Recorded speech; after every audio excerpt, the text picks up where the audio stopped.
House of the Dragon, episode 9. This is the penultimate episode of the show, the episode right before the season finale, which I can't believe Rings of Power is over, but this show is not.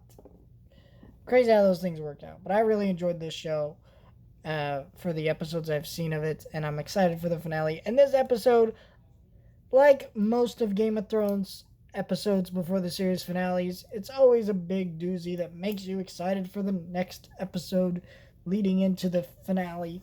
And that's what this episode was. This episode is about the death of the king from the last episode.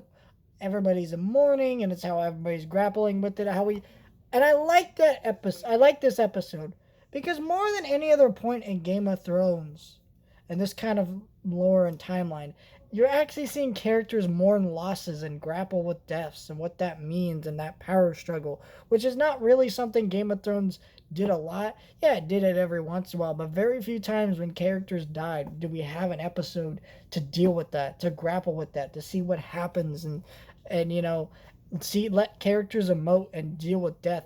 Death was always something moved past pretty quick, and by next episode they'd figure out what the hell was going on after that character died.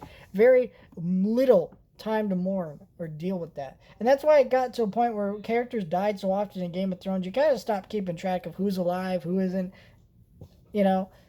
And that's not really a fault of the show by any means. That actually made it more engaging in Game of Thrones. You really felt the death in the world, and you could feel like anybody could die at any minute.